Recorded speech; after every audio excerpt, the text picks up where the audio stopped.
You ever noticed how the moment you start telling people what's happening in your life, something inside you quietly weakens?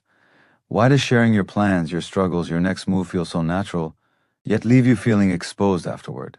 Think about it. Every time you open your mouth to explain yourself, are you actually gaining power or slowly giving it away? You don't talk because you're confident.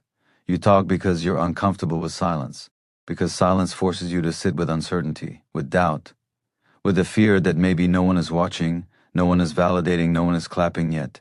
So you speak, you update, you explain, you justify, and in doing so, you leak something precious that you don't even realize you're losing. It starts early. You're taught that being open is strength, that sharing is healthy, that explaining yourself makes people understand you, but no one warns you about the invisible trade. Every detail you reveal hands a piece of your inner world to someone who didn't earn it. Every explanation invites opinions you didn't ask for. Every update opens the door to doubt, comparison, and quiet judgment. And the worst part?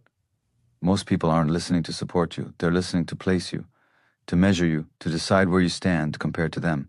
Some smile while secretly hoping you don't follow through. Some nod while mentally shrinking your dreams to fit their own limitations. Not because they're evil, but because human nature protects itself first.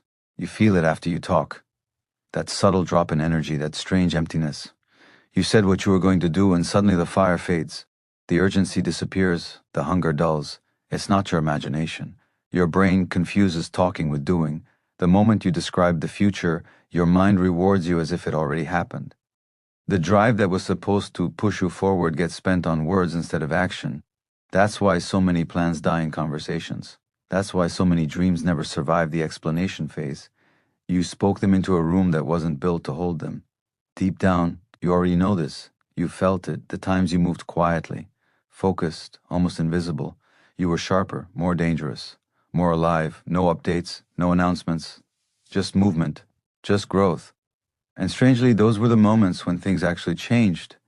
Silence isn't weakness. Silence is pressure. It forces you to rely on yourself instead of applause. It removes the safety net of opinions. It demands discipline. And discipline is uncomfortable. That's why most people can't handle it. They mistake being seen for being strong. But here's the truth no one says out loud.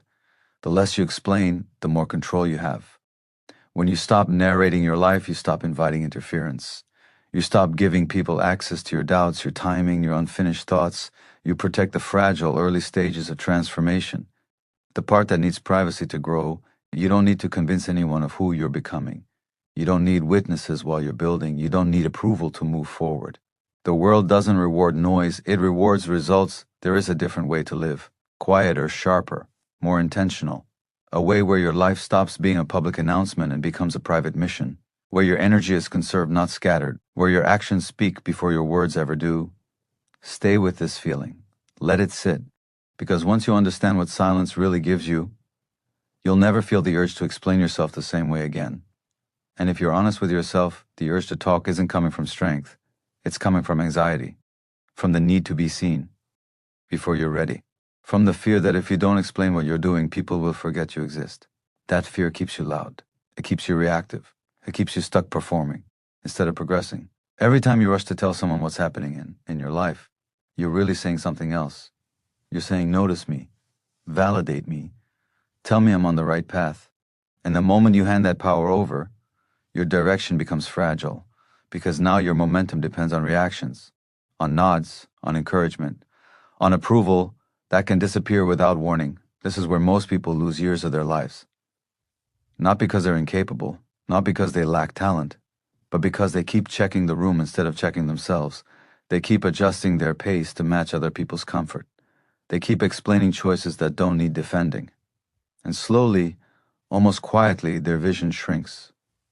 You weren't meant to be understood by everyone. You weren't meant to be accessible to all opinions. Some things in your life need darkness to grow.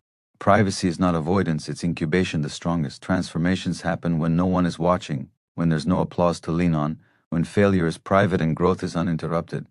Think about how quickly people speak when they're unsure, how fast they justify, how detailed they become when they're seeking permission.